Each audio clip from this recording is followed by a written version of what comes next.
레고랜드 사태. 일부는 레고랜드 사태가 아니다. 김진태 사태라고도 부르는데.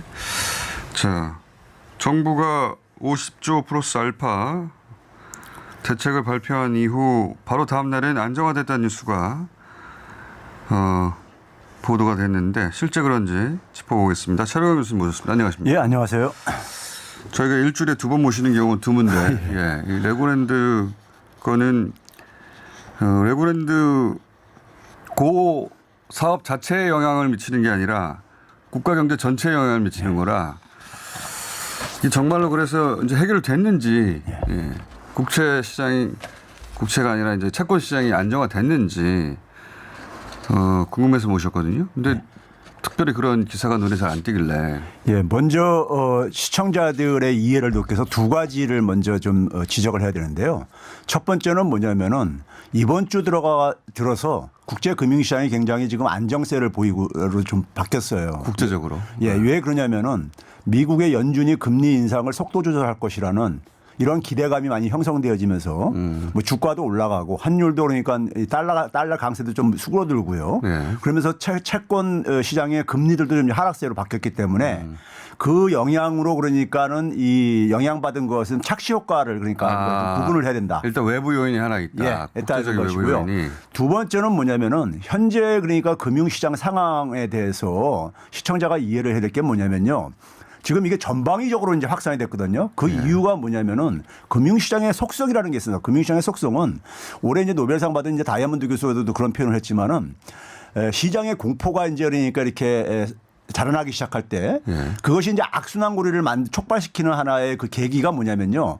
사람들이 예상하지 못한 정책이 튀어나왔을 때 그게 이제 그러니까 악순환고리를 촉발시킨다는 이런 표현을 해요. 안 그래도 불안한데. 예. 그러니까 이제 김진태 지사가 이제 한 것이 이 사람들의 그러니까 예상을 뛰어넘는 이제 그러니까는 이런 이제 행동을 한 거죠. 뛰어넘는다는 표현은 5를 예상했는데 6을 할 때, 7을 할 때고 이거는 제로. 예. 그럴 가능성은 제로라고 생각하는 그렇죠. 게 뛰어넘는 게 아니라 아무도 생각하지 못했던 거죠. 그러니까 상식적으로 누구도 그러니까는 예상하지 못했던 일이 발생했을 때 그 시장에 이제 그러니까 이런 불안 같은 것들이 악순환을 만들어 가지고 금융위기로 이게 촉발된다. 이제 이런 이제 얘기들을 하거든요. 그게 금융시장의 속성을 정확히 표현해 준 거예요. 그러면 지금 상황 속에서 그러니까 어떤 그 자체의 사이즈는 1밖에 안 되는데 예. 이게 어떻게 100이 됐지? 예. 그걸 설명하는 이론이라는 거죠. 그렇죠. 예. 그래서 지금 이제 최근의 상황을 이제 보게 되면은요, 50조 플러스 알파라는 이제 그러니까 돈을 이제 투입한다는 게 핵심이잖아요. 그렇죠. 그러면 이제 그것이 이제 주로 초점을 맞추는 부분이 회사채입니다. 이게 이제 일반인들이 이게 채권 시장이 어떻게 돌아가는지 모르는 분들이 아니 2천억 정도 사이즈 아니냐. 예. 김진태 지사가 예. 지급 보증 거절한 것은 디폴트 선언한 것은 근데 왜 50조나 필요하냐. 예. 요 상관관계를 이해를 못 하거든요. 그렇죠. 그러니까 이제 이게 이제 회사채 주로 이제 그러니까는 자금을 투입하게 하는 걸로 이제 발표했단 말이에요. 산업은행, 회사채. 기업은행, 그러니까 IBK라든가 신용보증기금까지 동원을 해가지고요. 그러면은 회사차라는 게 뭔지도 설명해 주셔야 돼요. 기업들이 이제 그러니까 자금을 조달하는 방법은 은행에서 차입을 하는 방법도 있고, 하나 있고. 자기가 이제 채권을 발행을 해가지고 그렇죠. 채권이란 건 일종의 뭐냐면 이제 돈을 빌리면서 내가 돈을 언제 갚아주겠소 하는 이제 이자 하나의 이만큼 증서지요. 붙여가지고. 그렇죠. 네, 증서죠. 그게 이제 빈 문서죠. 회사가 발행하면 회사채가 되는 거죠. 그게 빈 문서죠. 예, 그렇죠. 빈 문서지요. 일반인들이 맞습니다. 말할 때는 네, 빈 문서죠. 회사가 빈 문서를 내면서 차용증이라고 생각하면 되죠. 그렇죠. 예. 일반인 사이에. 그러니까 이제 회사채에다 초점을 맞췄단 말이에요.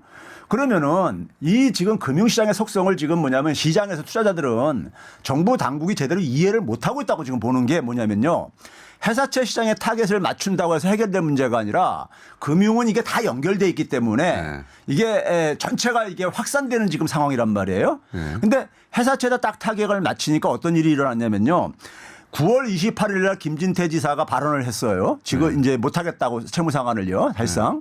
그러니까 그 당시에 비해 가지고 회사채 발행액이 소위 말해서 그 지난주 금요일까지 71% 수준으로 쭉 떨어졌습니다. 발행액이요. 그런데 그 대책이 나오고 난 다음에 어저께까지 해서 한 86% 수준으로 끌어올렸어요. 그러니까 아직 100% 9월 28일 수준은 아직 회복이 안 된 거죠. 그런데 그 레고랜드 사태에서 우리가 주목되는 게 뭐냐면은 PF 사업이라든가 예. 그다음에 뭐 ABCP라는 이런 뭐 금융 상품들 예. 튀어나왔잖아요. 그다음에 뭐냐면은 이게 강원 중도 개발 공사라고 강원도가 이제 PF 사업하기 위해서 만든 하나의 회사란 말이에요. 예. 그러니까 이런 회사들이 발행하는 채권들 그러니까 강원 중도 개발 공사들 같은 회사들이 발행하는 채권이 아주 특수채라 그래요. 너무 많은 전문 용어를 한꺼번에 예. 쏟아내시는데. 그러니까 하나씩 하면요. 특수채라 그래요. 예. 그러니까 지금 보게 되면 오늘 아침에도 보게 되면은 인천 도시개발공사라든가 과천 도시공사라든가 예. 대구의 무슨 이 도시공사들이 채권 발행 자금 조달에 실패했다 뭐 이런 얘기들이 나오고 그러는데 예. 그게 계속해서 여진이 진행되는 이유가 강원 중도개발공사가 발행하는 채권이 일종의 그러니까 특수채에 분류되는데 특수채 같은 경우는요. 21일까지 그러니까 뭘 특수채라고 합니까? 특수채라는 건 이제 그러니까 공공기관이라든가 교수님 예? 다 모르거든요 용어를. 아, 예, 그러니까 예. 다 설명해 주셔야 돼요. 예. 그러니까 공공기관. 정부가 보증한 기관들 혹은 그다음에 이제 이 강원 중도개발공사라는 게 강원도가 만든 회사잖아요. 그러니까 특수채라는 건 일반 회사하고는 다르게 예. 정부 기관이기 때문에 그렇죠. 이것 역시 일반 회사에 비해서는 망할 리가 없어서 신용도가 대단히 높은 그렇죠. 그런 걸 특수채라고 하는데 예. 그러니까 이게 이제 강원 중도개발공사가 이제 그러니까 이게 사고 이제 거기에 이제 관련되다 보니까는 특수채 시장에 어떤 영향이 생겼냐면요. 그래서 이 레고랜드는 특수채 그렇죠. 발행한 게 중도개발공사가 이제 특수채에 해당되는 이제 기관이죠. 그렇죠. 그런데 이게 9월 28일 날 이후에 39% 줄어들었어요. 채권 발행액이. 발행액이. 예. 네. 그런데 이제 대책이 나오고 난 다음에 35%더 줄어들었어요. 그러니까 특수채 시장이. 예. 그러니까 정부 산하 기관들 우리가 흔히 예. 이 기관은 망할 리가 없어라고 하는 곳에서 발행되는 것도 계속 줄어들고 있다. 그렇죠. 그게 시장이 안 산다는 얘기죠. 그게 간밤에 나온 뉴스들인 거예요. 그러니까 인천 도시공사, 과천 도시공사 이런 데서 그러니까는 자금 조달이 실패했다 뭐 이런 얘기가 나오는 이유가 그게 확산되는 이유가 회사채만 타겟 맞추면 해결되리라고 생각했는데 지금 이게 금융은 다 거미줄처럼 얽혀져 있거든요. 그러니까 이게 신뢰가 붕괴되고 정부가 굉장히 대응하는 게 무능하구나라는 것을 이게 이제 금융시장이 이제 알게 된 거거든요. 그 다음에 이제 뭐냐면은 이 PF 사업과 관련된 이제 그러니까 금융회사들이 예. 주로 증권회사, 보험회사, 저축은행, 그다음에 카드사 같은 여신 전문협회 이런 제2금융권에 있는 금융회사들이요. 이런 회사들이 이제 그러니까 주로 이제 그러니까 여기 관련됐었어요. 그러니까 PF가 뭔지 또 설명해 주셔야 됩니다. 그러니까 PF라는 것은 부동산 사업의 미래 이제 사업성을 가지고 예. 사업성을 보고 수익성을 보고서는 대출을 해주는 거죠. 예. 이 사업이 잘 될 거야. 자금을 조달해 주는 거죠. 이 사업이 잘 될 거야 생각하면 프로젝트 파이낸싱을 일으켜서 자금 조달을 프로젝트라는 게 이제 사업을 의미하고 파이낸싱이 자금 조달을 의미하는 거기 때문에요. 사업의 수익성을 보고 미래 수익성을 보고 자금을 이제 조달해 주는 겁니다. 그런데 이게 이제 PF 방식으로 강원도 중도 지역에 개발을 하겠다 해가지고 그걸 이제 가지고 대출을 이제 끌어들인 거란 말이에요. 예. 이 레고랜드도 PF 사업이에요. 그렇죠. 예. 여기에 이제 그다음에 이 자금 조달하기 위해서 이제 단기 자금 조달하는 것 중에 대표적인 게 뭐냐면 CP라는 어음이 있습니다. 어음인데 어음을 발행을 해가지고 이제 이걸 조달을 했단 말이에요. 이 어음은 누가 융통하냐면 주식이나 채권들처럼 증권회사들이 유통을 시키죠. 그렇죠. 유통을 시키는데 거기에 이제 이자를 붙여가지고. 증권회사들이 기타 금융기관들이죠. 기타 금융체인 거예요. 그럼 기타 금융체가 어떻게 변했느냐? 이게 그러니까 9월 28일 날 김진태 지사가 발표가 난 이후에 지난주 금요일까지 64%로 여기 쭉 줄어들었어요. 네, 줄어들었는데. 그런데 이게 뭐냐면은 일요일 날 대책 나오고 난 다음에 어저께까지 해가지고 61%로 다시 더 줄어들었어요. 그러니까 시장이 안정화됐고 해결이 됐으면 이게 다시 100%로 올라가야 되는데 여전히 조달이 안 되는 거예요. 예. 시장에서 채권을 발행해서 돈을 조달해야 되는데 특수채도 안 되고 그다음에 이 기타 금융회사들 금융회사도 채권도 안 되는 거고 그리고 일반 회사채. 그러니까 PF는 주로 이제 부동산 가지고 하는 거 아닙니까? 그렇죠. 그러면 부동산 관련 회사들도 자금 조달이 안 된다는 얘기잖아요. 그렇죠? 그다음에 이제 금융상품 중에 이제 대표적으로 이제 거론됐던 것이 ABCP라고 이제 했단 말이에요. ABCP 아까 CP는 제가 이제 어음이라고 얘기를 했잖아요. AB자가 뭐냐면은 ABS라는 하나의 금융 용어가 있습니다. 이게 뭐냐면 자산을 담보로 해서 이제 증권을 발행하는 건데 그 말도 어려워요. 예, 그렇죠. 어렵죠. 이런 겁니다. 그러니까 자, 은행이 그러니까는 어떤 저한테 주택 구입 자금으로서 그러니까 한 5억 원을 빌려줬어요. 그러면 은행은 저한테 받을 채권이 있는 거잖아요. 채권을 담보로 해가지고 자기들도 또 이제 현금을 조달을 해야 되니까는 채권을 발행하는 거예요. 그러니까 못 알아듣겠네. 그러니까 저한테 5억 원은 만기 때까지 회수가 안 되잖아요. 이거 아닙니까? 이제 빌딩이 있어요. 예. 뭐 차가 있다든가 네. 물건이 있단 말이에요. 근데 내가 10억짜리 빌딩이 있다고 현금 10억은 있는 건 아니잖아요. 그렇죠.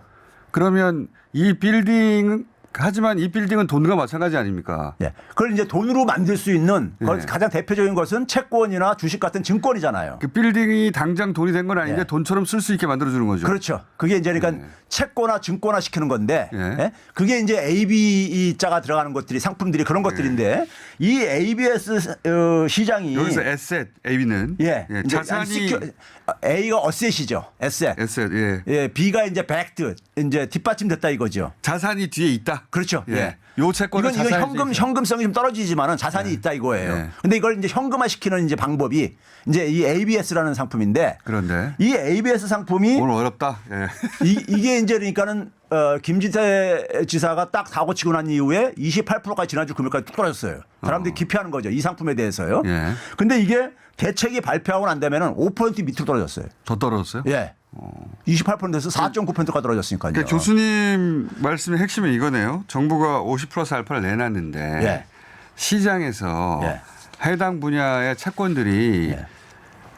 그 발표 이전으로 되돌아가 회복돼야 되는데 그렇지 예. 않고 계속 떨어지고 있다. 그러니까 회사채만 20일 지난주 금요일보다 조금 회복됐을 뿐. 예. 그러니까 지난 28일 김진태 지사가 사고 친 날 수준은 회복은 안 해서. 됐지만은 예. 회사채는 조금 회복이 된 거예요. 떨어지다가 조금 반전이 그 반등을 한 일어났는데. 건데 아직 그게 이제 이제 그 이전으로 돌아가지 않았어도 근데 나머지 채권들은 계속 떨어지고 있다. 그렇죠. 떨어지고 있다는 건 그 자금 조달을 못 한다는 얘기죠. 그렇죠. 자금 조달을 못 하면은 그 기업 같은 경우에 만약에 10억을 빌렸어요. 근데 만기가 3개월이에요. 그러면 차환이라고 하잖아요. 다시 이제 다른 돈을 빌려서 이걸 메꾸는 거 아닙니까? 그런 식으로 넘어가야 되는데 이걸 못 하면은 부도가 나는 거 아니에요. 그렇죠. 그런 상황에 내몰리는 회사들이 점점 늘어나고 있다 이런 거 그렇죠. 아닙니까? 그러니까 지금 뉴스 나오는 것들이 소위 PF 사업했던 건설사들 중소건설사를 중심으로 해서 도산위기로 나온 이유가 그 현실을 반영하는 것이고요. 그다음에 이제 뭐냐면은 자금 시장을 보려면은요. 지난번에 한번 그 전문가가 나와서 신용 스프레드라는 개념을 소개를 하던데 네. 신용 스프레드라는 게 차이를 뜻하는 거잖아요. 차이를 뜻하는 거거든요. 신용의 차이입니다. 그러니까 금융상품은 다 신용도에서 차이가 있습니다. 개인들도 다 차이가 있듯이요. 그러면 신용도가 가장 좋은 거 그게 뭐냐면 국가겠죠. 예. 국채인데 그것도 단기 한 3개월짜리 기간으로 이걸 기준으로 해가지고 각종 금융상품들이 어느 정도 그러니까 더 그 위험도에 대해서 그 비용을 지불하느냐 하는 게 신용 스프레드입니다. 일종이에요.